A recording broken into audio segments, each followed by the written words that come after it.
in the coal fields of southern West Virginia. It was a very violent time because there was, as the unions tried to unionize in that part of the state, there was a lot of resistance.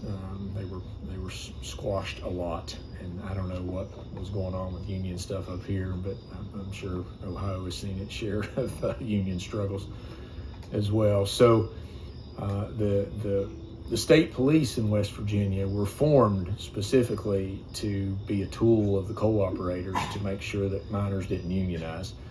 And so the state was against them, and the police force, the governor, and there was the coal companies.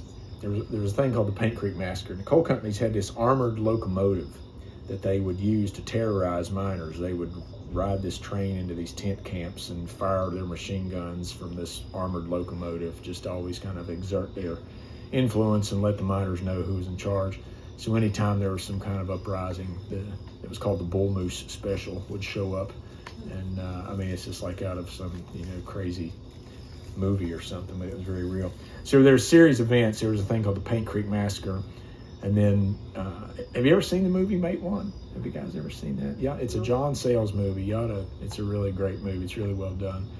And there was a thing in Mate One, there was a sheriff, his name was Sid Hatfield, and he was distantly related to the Hatfields and McCoys, but he stood up to the companies. There was the Baldwin Felts Detective Agency, which were like the Pinkerton agents, if you ever heard of those guys. I mean, they were just guns for hire, basically, and the coal companies hired them. There was a sheriff in Logan called Don Chafin, who at one point had 1,000 deputies employed, and their sole job was to keep union efforts out. So it was a very violent history. But Sid Hatfield stood up. If a miner died, the widow and the family got tossed out of the house, because I don't know if the companies up here owned all the housing, but the companies owned everything. And you shopped at the company store with script that you got, it was coal company money. I mean, it was this whole system of intended to keep the money away from miners and keep them kind of in debt to the coal company.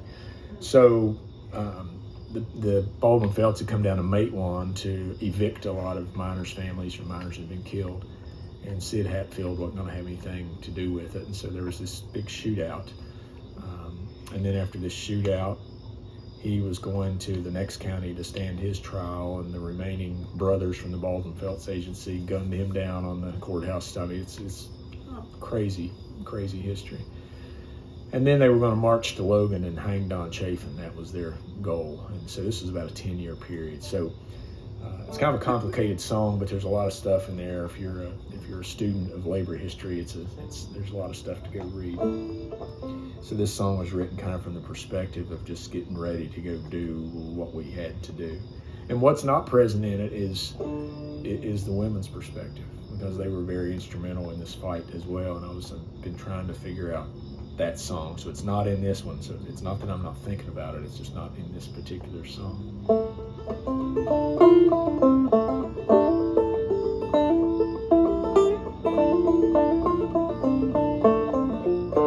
Get up, boys, the time has come to go. Kiss your wife and children before we part. How it all will end, no one can know. And if we die, it'll be with the Union in our hearts. Keep that Paint Creek image in your head. The train of death that rolled through camp that night. How the air was filled with burning lead. How Cisco never lived to see the light.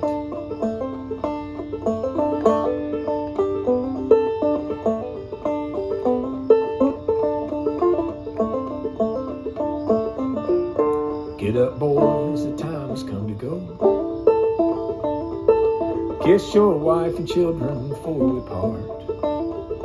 How it all will end, no one can know. And if we die, it'll be with the Union in our hearts.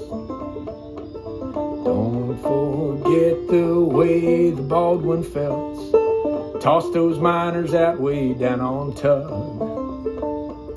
How Sid Hatfield with 2 guns in his belt stood up to the company and their thugs.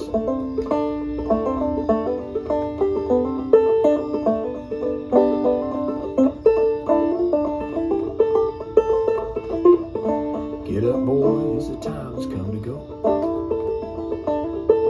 Kiss your wife and children before we part. How it all will end, no one can know. And if we die, it'll be with the Union in our hearts. How Sid went down to Welch to stand his trial, walking to the courthouse with his wife. The Baldwin Felts drew their guns and opened fire. A hail of bullets took away his life.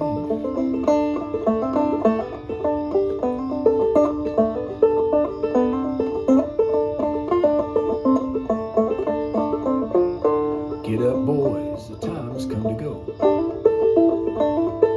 Kiss your wife and children before we part. How it all will end, no one can know. And if we die, it'll be with the Union in our hearts. When we cross old Blair, we'll have to meet Chafin and his band of deputies. Our march on Logan will not be near complete till we swing him from a sour apple tree.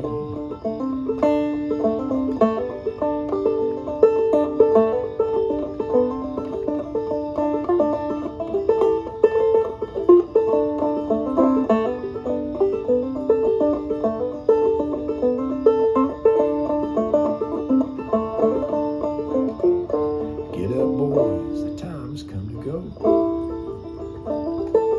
Kiss your wife and children before we part. How it all will end, no one can know. And if we die, it'll be with the Union in our hearts. Thank you. You guys remember the Monkees?